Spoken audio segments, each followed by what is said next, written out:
आज हम पढ़ेंगे हर्यक वंश। हर्यक वंश में कौन कितने राजा हुए? 3 राजा हुए। पहले पढ़ेंगे हम बिम्बिसार के बारे में, फिर पढ़ेंगे अजातशत्रु के बारे में, अजातशत्रु का पुत्र उदयन उसके बारे में पढ़ेंगे। ठीक, इससे पहले पढ़ेंगे बिम्बिसार। हर्यक वंश का संस्थापक कौन है? बिम्बिसार। जब बिम्बिसार ने मगध का साम्राज्य संभाला था तो उस टाइम उसकी उम्र थी 15 वर्ष, लेकिन कुछ किताबों में अलग दी हुई है। राजधानी राजगिर है कि राजधानी क्या थी? राजगिर है। और ये जैन साहित्य में इसे क्या बोलते थे? श्रेणिक बोलते थे। और धर्म इसका था, जैन धर्म के अनुयायी थे। इनका एक राजवैद्य था जिसका नाम था जीवा। क्या नाम था? जीवा। और ये साम्राज्य विस्तार एक नीति का प्रयोग करते थे साम्राज्य विस्तार बढ़ाने के लिए। कौन सी थी? वो थी वैवाहिक संबंधों के द्वारा। इन्होंने कितने विवाह किए थे? 3 विवाह किए थे। पहला विवाह किया था इन्हें महाकौशल देवी से, जो किसकी पुत्री थी? कौशल नरेश की पुत्री थी। फिर उन्हें दूसरा विवाह किया इन्हें चेलना से, और जो चेलना से ही इन्हें एक पुत्र प्राप्त हुआ जिसका नाम है अजातशत्रु। फिर अवंती, मतलब अवंती के राजा थे चंद्रप्रद्योत, जिससे इनका युद्ध हुआ था। किससे युद्ध हुआ था? अवंती के राजा चंद्रप्रद्योत से।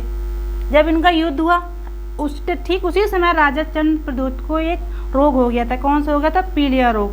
पीलिया रोग से पीड़ित हो गए थे। तो बिम्बिसार वो तो अपना साम्राज्य बढ़ाते ही थे, तो उन्होंने क्या करा? अपना राजवैद्य भेज दिया और राजवैद्य के द्वारा उनका इलाज करवाया। किसका? पीलिया। जब उनके राजवैद्य ने उनका इलाज किया, वो पीलिया मुक्त हो गए। तो उन दोनों में क्या हो गई? मित्रता हो गई। जब मित्रता हो गई, फिर उनका पुत्र था। किसका पुत्र है? बिम्बिसार के पुत्र का नाम था अजातशत्रु। अजातशत्रु ने अपने पिता की हत्या कर दी। हत्या करके और वो गद्दी पर बैठ गए। ठीक, बिम्बिसार किसके समकालीन है? बिम्बिसार महावीर स्वामी के समकालीन थे, और इसलिए इन्होंने जैन धर्म को भी संरक्षण दिया था। अब देखेंगे हम अजातशत्रु। अजातशत्रु कौन है? बिम्बिसार के बेटा। इनका शासन है 492 से लेकर के 460। के पिता का नाम बिम्बिसार, माता का नाम चेलना, और पत्नी का नाम था बाजीरा। बाजीरा किसकी पुत्री हैं? प्रसेनजीत की पुत्री। और प्रसेनजीत किसके पुत्र हैं? कौशल नरेश का पुत्र। कौन है? प्रसेनजीत। जब प्रसेनजीत और अजातशत्रु के बीच युद्ध हुआ था, उस युद्ध में अजातशत्रु जीत गए। जब अजातशत्रु जीत गए, जीतने के बाद दोनों में क्या हुआ?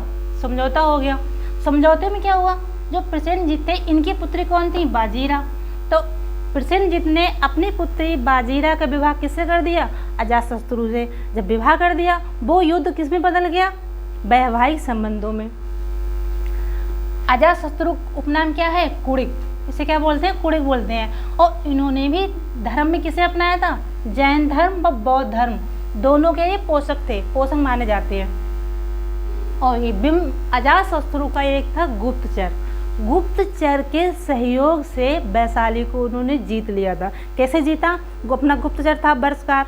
वर्षकार को उन्होंने कहाँ भेजा? वैशाली में। वहाँ से उसने सारी नीतियों को देखा, समझा, समझकर किसको उसने बता दिया? अजातशत्रु को। तो वर्षकार के सहयोग से अजातशत्रु ने किसको जीत लिया? वैशाली को।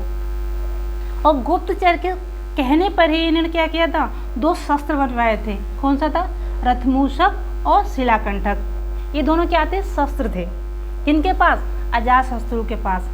अजातशत्रु ने 32 वर्ष तक मगध पर शासन किया। कितने वर्ष तक शासन किया है? 32 वर्ष तक शासन किया। और ठीक जिस तरह अजातशत्रु ने अपने पिता की हत्या की थी, किसकी? बिम्बिसार की, ठीक उसी तरह अजातशत्रु का पुत्र था उदयन।